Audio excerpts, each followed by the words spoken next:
Okay. Alrighty, guys. How do I start? Oh, I've forgotten how I start. Hello, beautiful people. Hold on, Welcome please hold on. to Hello, beautiful people. Welcome to a special edition of the Nke interviews. This is the how many days? 14 days of activism. This is the 14 days of activism against gender-based violence episode. And 16. 16. Oh my god, 16. Sorry guys. Wow. Cut.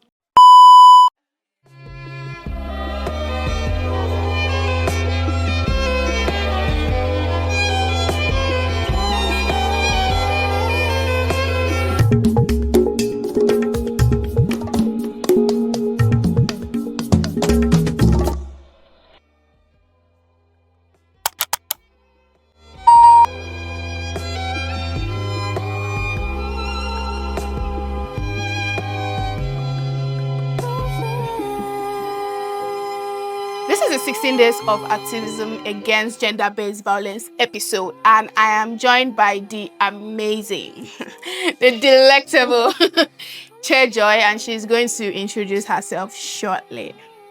Hi. Hi. So let's start with introductions, Okay. obviously. So tell us your name, what you do, and any other thing you'd like us to know about you. Okay. Hi everyone. I'm Joy. I'm a poet, spoken word artist, and writer. And when I'm not doing that, I am developing businesses. So yeah. Okay. And I write poetry for social change. I write poetry to create social change.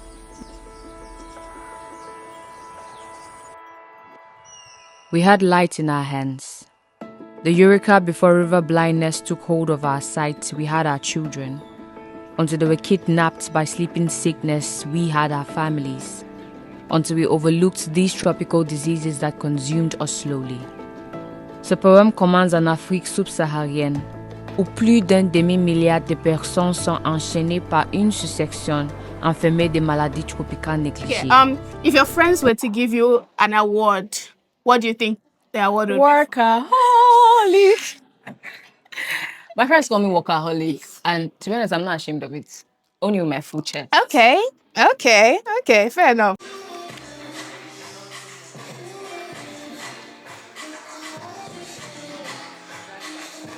A bunch of things have like shaped the trajectory of my life growing up. Yeah. But I just speak of one, which is in line with 16 days of activism against gender-based violence.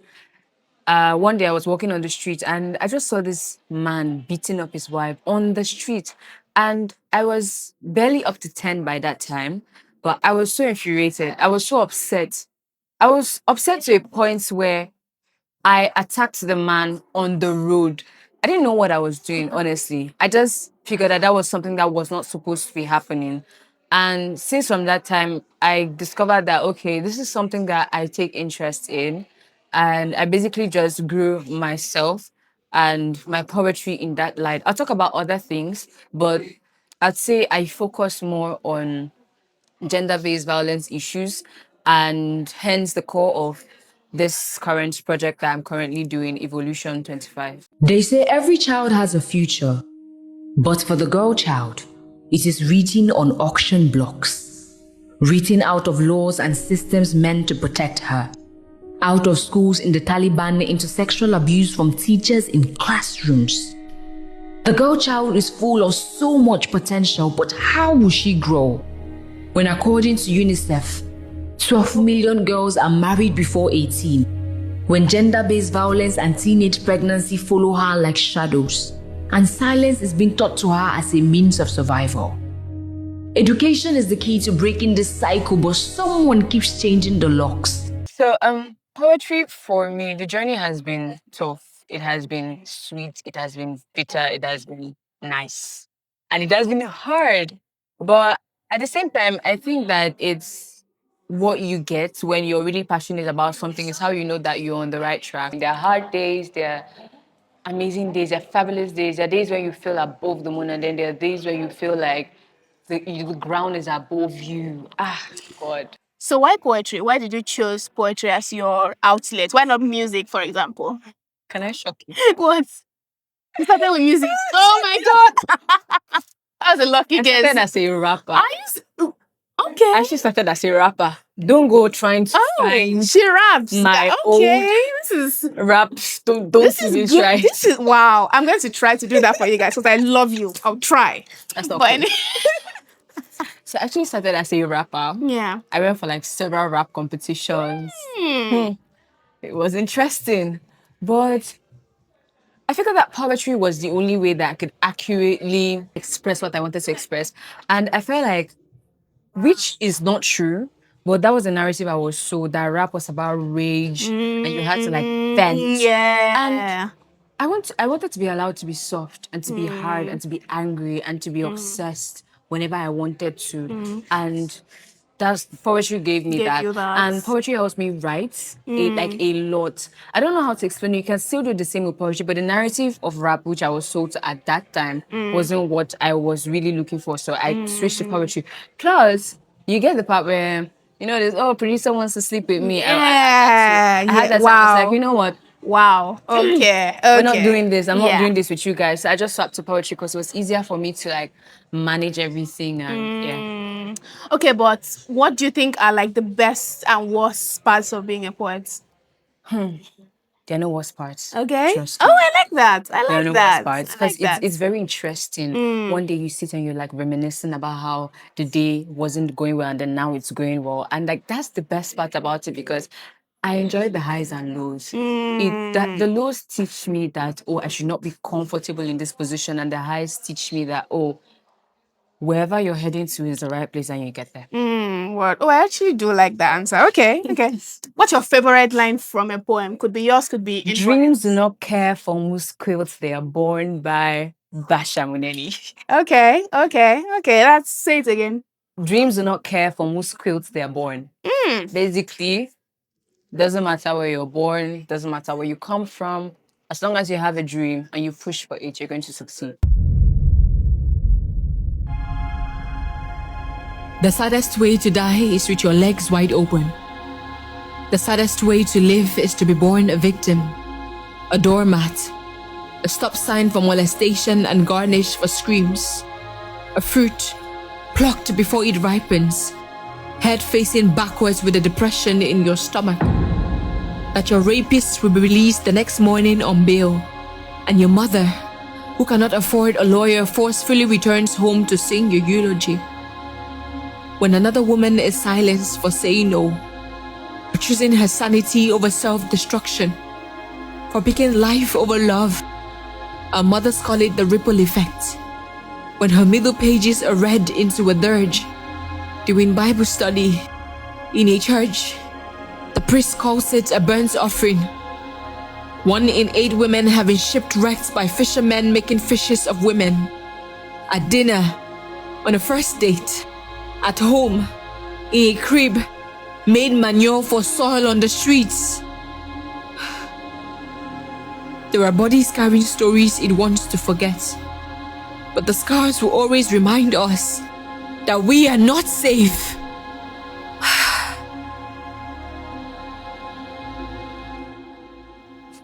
So living in the moment is very important. So I think that my most defining moment is right now. This project has taught me a lot. It has broken me. It has shaped me. It has redefined me. Writing 16 poems and doing a 16-day video and then dropping an album and then doing a photography Wow. exhibition. Okay. Ah, Okay. damn. Okay. No, let's actually get into this this project like now that you've said it. Let's get into this project. Let's talk about Eveolution. What really is it? So Eveolution is a multidisciplinary art project on gender-based violence from the perspective of a woman. So basically all the issues that women go through as women. So women with disabilities, economic violence, workplace violence, child abuse, child marriages from the woman's perspective. And the reason I sat and decided to do it is because in July, I got sexually harassed at my former place of work. Oh. Yes, and I have been depressed for more than 10 months. I was depressed for more than 10 months. I go to work, I found no purpose in work. I literally wasn't happy. Like, I wish I could sit down and explain the story. Of course, I will. Yeah. But it was a very tough time for me, and nobody understood. They were like, oh, it's the workplace, and I will attend meetings, and I see this person in the same meeting. He was suspended for a month, but he came back to work. Do you get? Wow. He came back to work, and there was a question that was asked to me, oh, do I want him to leave the company? I was like, no, I only want him to be removed from the same team as I am. And that was so hard for them to do. It was so hard. I'm like, okay, if you cannot remove this person from the same team that I am on, what makes it possible that you're going to remove the same person from the company? From the company, It exactly. was so hard for me. Like, Wow. I went to bed crying. I woke up crying, but I didn't let that break me. I started to turn my pain into something that other people can look and see, okay, this is something that women go through and we must address it, because we actually must address it. There are a lot of things that we don't take into consideration. We think, oh, a brush on my breast in the bus doesn't make me uncomfortable. It does. I go to bed afraid. The next day, I cannot take the bus. So it's just a lot of things. Yeah. It's a lot No, of speaking about it now has also triggered me, right? And it's crazy because there's almost no woman you speak to that doesn't have a story like this. The statistics Or are crazy. the statistics are crazy, right? And the statistics are also crazy because there's no man that seems to know who all these perpetrators are, which is crazy to me, because if every woman has a story, who are the men? You get to put one Right. together, but moving on. What do you think is the ideal goal for you for this project? The ideal goal for me for this project is to make sure that you see the statistics, you see that these things are happening, and you understand that they are real. And the reason why I got a lot of women, we just finished from the mass shoot for women. Yeah. And the reason why I called on other women so that we join our voices for a collective stand towards this, because as much as we want to fight, you cannot do it because, for lack of better words, not every woman is in unison. This is very hard for me to say. That was very hard to come out of my mouth, but not every woman is in unison. And it's important that we all are in unison to fight against this. That's why I love what is happening in South Africa right now. Although you see on the media that some women are still not getting the point, but I hope that it doesn't get to the point where it is your daughter or yourself or your mother before you get to realize that these things are real. The statistics are gory. When researching for this project, I almost lost my mind. My friend's mom said I need therapy, but to be honest, I don't. I just need people to see what's happening and see that these things need to stop, because they must. They actually must. Yeah. It must not happen to you before you believe it. You need to know that it's happening. Like, it happened to me in the workspace. So it literally is, it doesn't matter your class status or religion. It happens to in fact, it happens everywhere. So as difficult as it can be to speak up, speak up. As difficult as it may be to feel safe, try. As difficult as it may be for you to believe that people will believe you, tell them, let them know. And I know that it's not only me that has gone through workplace violence, a lot of women have. So please, if you are going through these things, speak up. And when you speak up, you feel a little bit relieved. It might not be at that moment. It took me 11 months. Like, I was deeply depressed. I would go to bed crying. I wake up crying. I would cry and pretend, oh, because I use glasses, I pretend, oh, my eyes are itching or something. Like, I was damned. I even started trauma bonding. Oh wow, okay. It's a crazy story, that's but a rabbit hole. we'll get That's a to rabbit know hole. more That's a about rabbit it. hole. Yeah. But okay, I think final question I want to ask is, amidst all this, what makes you happy? What makes me happy is that I'm not scared to share my story. What makes me happy is that I no longer feel like I'm the bad person because I decided to speak up. What makes me happy is that I'm speaking for other women and other women are being heard through my poetry. What makes me happy is that you are watching this right now, and in one way or the other, if you've been through this situation, you are going to speak up someday. It may not be now, it may not be in 2 weeks, but you speak up because you deserve to be heard. You deserve for people to know what happened to you. You deserve justice. All right, that's it on today's episode of Nke Interviews. Yo.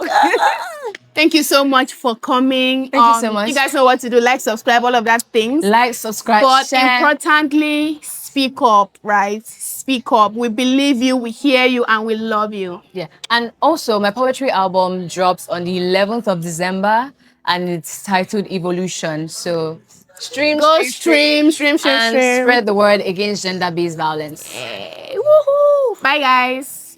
There is fire on the mountain, and nobody seems to be on the run.